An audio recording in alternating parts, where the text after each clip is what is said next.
Crisis of governance जो है उसमें आपकी जो अपोजिशन पार्टी है उसमें एक नई रूप होंगती है। देयर इज़ अ सिचुएशन जिसमें उनको लगता है कि you are not performing, you are not doing well.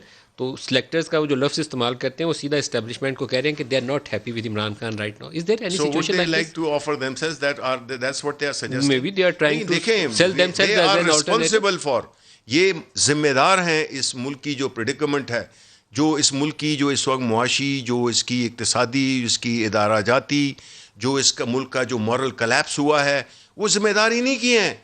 आप मुझे बताएं, we have all the respect for his grandfather Zulfikar Ali Bhutto, he was a great leader. मेरे बड़े इनकी पार्टी में शामिल हुए हैं। मेरे लिए तो आसान नहीं था कि मैं इनकी पार्टी ज्वाइन करता। Why did I join Imran Khan I not peoples party? For me it was much easier, मेरे लिए आसान था कि मैं वहाँ पे चला जाता।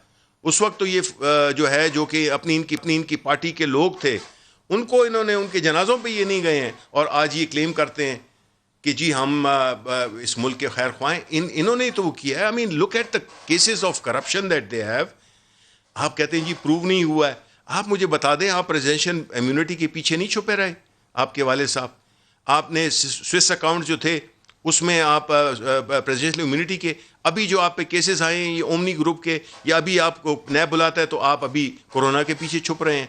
यानी फॉर गॉड सेक, यानी हमें ये भी बड़ा अजीब सा लगता है जब हमारे लीडर को कंपेयर किया जाता है या वो दूसरे इन लीडरान के साथ। कोई लंदन में बैठा हुआ है, कोई किसने सब जायदादें फैमिली बाहर बैठी हुई है।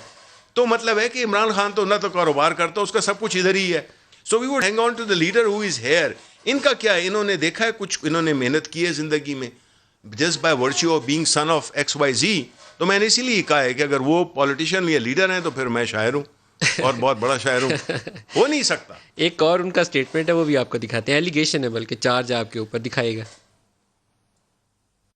सदर जरदारी पे ये इस हद तक पहुंच चुके हैं कि मैं महसूस करता हूं कि PTI की हुकूमत सदर जरदारी को कत्ल करना चाहते हैं।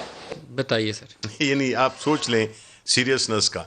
ये काम हमारा नहीं है, हमारी पार्टी का नहीं ये कल्चर है, ना हमारे लीडर का ये कल्चर है। अलबत्ता अगर उज़ैर बलोच है या वो जो एक सहाफ़ी है उसको कत्ल कराने का इल्ज़ाम वो हम पे नहीं लगा, ये रेपुटेशन हम नहीं कैरी करते हैं। ये ज़रा अपने इर्द गिर्द देखें, ये रेपुटेशन वो कैरी करते हैं। हमारा हम इस बयान को टोटली रिडिकुलस समझते हैं और गैर ज़िम्मेदाराना और एक बहुत ही हल्का सा बयान है जो कि जिस पार्टी को रिप्रेजेंट करते हैं। मैं पार्टी की बात कर रहा हूँ, नॉट अबाउट हिम।